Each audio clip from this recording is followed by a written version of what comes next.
Hey, everybody. I hope you guys are doing well. So, I wanted to talk a little bit about this versus battle between Jill Scott and Erykah Badu. I wouldn't even call it a battle necessarily, but these have been going on for a bit since we have been on lockdown, been in the house, been on quarantine. Started with Timberland and Swiss Beats, and ever since then, we've had a few battles. I've watched a few. We've had Jonte Austin and Neo. I have a tiny little crush on Jonte Austin. Um, we had Lil Jon and T-Pain, which I enjoyed that one a lot. Scott Storch and Manny Fresh. Teddy Riley and Babyface, of course. I thought that was absolute my favorite. And I think it's still my favorite, to be honest with you. But of course, Jill Scott and Erykah Badu, two women that I love. I love their music. I think I connect a little bit more to Jill Scott's music, but overall, I think it was a beautiful moment in time. These women had over 700,000 people watching. I loved the stories behind the songs. I hear a lot of people saying, oh, I just want them to just shut up and play the music. And I just disagree. I like the storytelling between the songs. Like even when Teddy Riley and Babyface were doing their versus battle and hearing the stories about Michael Jackson, things like that, that's important. And I like those little vignettes. I think that's so important when you are explaining how a song came about. So I love it. I hope that people will continue to do that. And then, of course, Saturday coming up is Nelly versus Ludacris. Okay. But anyway, I just love the vibe of Jill Scott and Erykah Badu. Okay. I just absolutely love the vibe. And the energy was really, really right. We're so used to watching women gripe and fight and call each other out and make subliminal messages and cryptic messages on Instagram and all this other stuff and Twitter to each other, fighting and cussing each other out. So seeing something like this was just, to me, needed. And I love also closer to the end, because they were over, I think it was like well over 2 hours. Closer to the end when Erykah Badu's, I believe her iPad just kind of fizzled out and she was in the middle of playing Tyrone and Jill kind of took over and played it as well as sung it. I just thought that was beautiful. And so I enjoyed it thoroughly. I don't know about you guys, but I definitely enjoyed it. Now, if I had my way and there were two more women I would love to be able to see, it would definitely be Brandy and Monica. I love two women. I love those two women. Brandy, the Never Say Never album is one of my favorite albums of all time. I would love to see those two women. I don't think it's going to happen. Okay. But I have wishful thinking here. I think it's more on Brandy's end. She still ain't got the right kind of energy. And I think Monica, whatever happened, she let it go.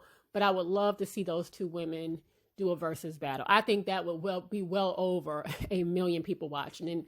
And speaking of, this particular battle got over 1 billion impressions. And that includes, of course, people watching it, people talking about it on social media, just all of that stuff. 1 billion impressions. So Versus is definitely making a splash. And I hope that they will continue to be able to do something after we come off a lockdown.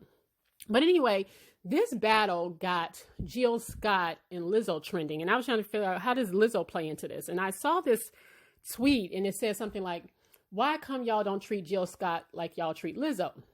Y'all be gagging at everything Lizzo do, but someone said Jill Scott, y'all can read the rest, probably tastes like Cinnamon from Texas Roadhouse, and she was on stage sucking imaginary peen. You might remember that little snippet of one of her shows that went viral. Somebody had videotaped it and it went viral and everybody was talking about, ooh, Jill Scott, Jill Scott, Jill Scott. So anyway, this is what has been trending or started to trend shortly after the battle. It said, let's be honest, aside from the fact that they just hate fat women, Jill never reached Lizzo's level of mainstream success. They tolerate BWs as long as she's not getting too much admiration or being too visible. Lizzo is popular, paid, and proud, and it makes these hoes uncomfortable. Okay? And so there were a lot more tweets similar to this one. Again, I don't know why people were comparing the ladies. I really don't get it.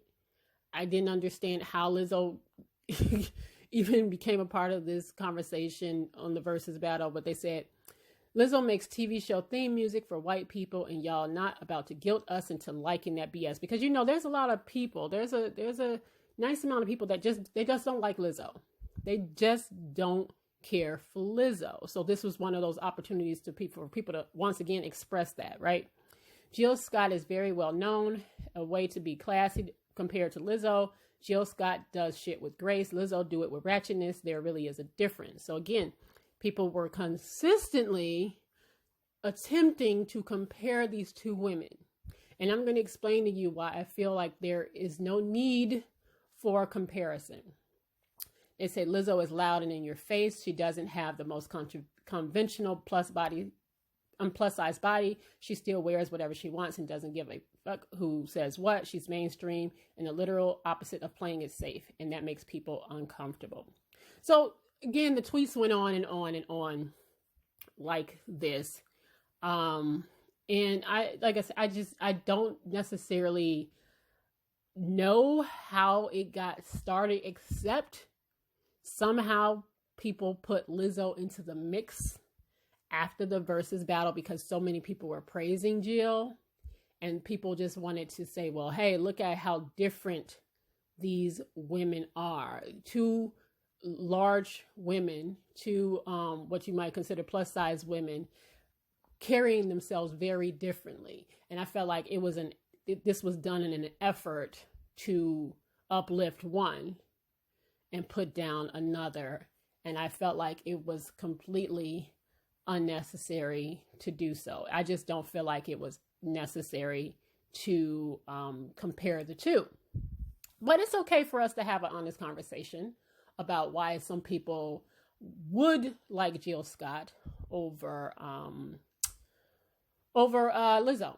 I think and we've talked about Lizzo before on this channel. I've talked about Lizzo before. I haven't always liked everything she has done, but I also don't want to disparage her either. I don't necessarily want to contribute to that either, because it's okay for her to be who she is. Now, this man said, ladies, since some of y'all don't actually talk to men, but would rather just publicly theorize on us from afar amongst each other, let me explain why many of us like Jill Scott and don't care as much for Lizzo, since y'all want to force a comparison so bad. So again, now I'm reading this is because this is a man's take on why he think Lizzo is not something he would deal with, but Jill Scott is. He says, let's talk personality first and foremost. Jill's personality, at least as told by her music and interviews, displays a vulnerability that's not considered cool today.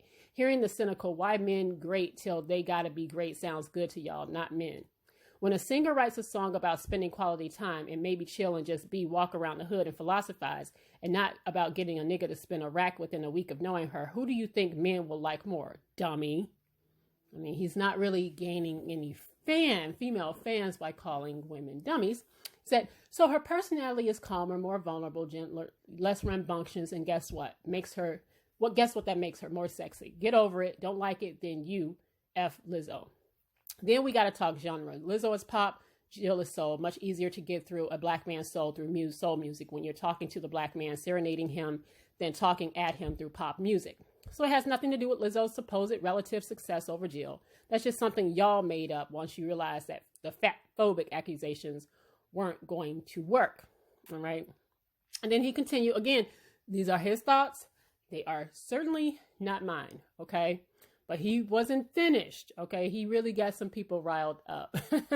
He really, really did. I just thought it was kind of funny. He said, speaking of fat phobia, whatever happened to that? Jill is a big woman, and I've been telling my mom I was going to marry Jill since I was 12 years old. Maybe dudes think Lizzo is fat and unattractive, not unattractive because she's fat. Maybe dudes are entitled to be attracted to and unattracted to BBWs, just like they are entitled to be attracted and unattracted to slim back black women. Maybe dudes don't want to be around a woman that's twerking her bare ass cheeks at basketball games in front of thousands of kids. Maybe we see that as different from gesticulating sexual acts at adult-only concerts. All right? And if anything else comes up, y'all just gonna have to read that because I'm kind of over it. Now, a lot of women chimed in and told him to delete that shit. Delete that. But does he have a point? Now, here's the thing about Jill and Lizzo. I come from the generation of Jill Scott, so I am naturally going to take to her more than Lizzo. But that doesn't mean that Lizzo doesn't have a place. I think it's more of a generational thing, me personally. Okay. Lizzo, in my opinion, is a beautiful woman. I think Jill is a beautiful woman. I think they're both sexy. I do, in their own way, right? I think the problem that a lot of people have with Lizzo, and the problem that I at one point had to check myself on, is it because she's just so damn visible and she's like, hey, look at me over here, over here. Jill has never been that, right? But at the same time, I had to remember that Jill comes from the generation of where she did not, her career wasn't predicated on social media presence, on a social media presence. It wasn't. Her career had nothing to do with that. She had already taken off and there was no social media to be had at that time. Lizzo's career, and a lot of the careers of these young girls like Meg Thee Stallion, who's always twerking her ass like Lizzo, probably way more, their careers are predicated off of social media likes and success. You know, and it just is. And Jill she never needed to depend on that. She just never needed that. So I think it's more of a generational thing. I do think that people don't always want to admit it, but they are uncomfortable with Lizzo's presence. They are uncomfortable with her visibility. So I think that tweet a few tweets ago, I think there is some truth to that. Jill Scott has never been, she's low key, you know, but again, let me ask you, how do you feel about the whole thing with Jill Scott when she did the little microphone thing? And then you have Lizzo twerking her ass cheeks at the basketball game.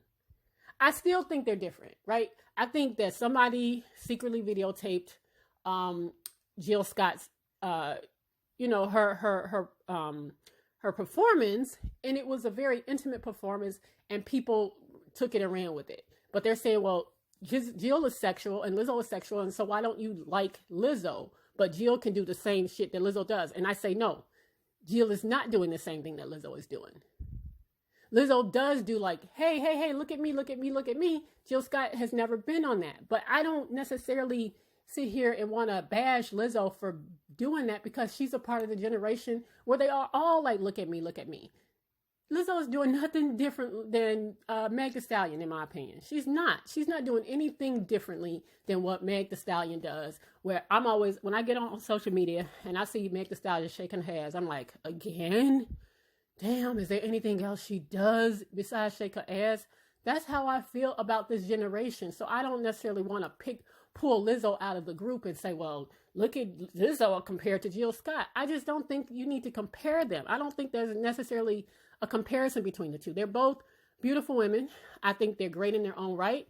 You don't have to like Lizzo. You don't have to like Jill Scott. It's a preference. It is an absolute preference. And I just hate that people always have to compare it to. There's just no comparison to me. But I'm not saying that in a negative way. They just don't need to be compared. They're beautiful women who are from different generations. And Lizzo's need to be visible is no different than this generation's need to be visible all the time. Her fat makes people uncomfortable. People need to contend with that. That's what it is, right? Yep. People don't want to say it, but it's true. On the other hand, Jill comes from a generation where she didn't have to be visible like that, and her career blossomed despite of, right? So she didn't need it.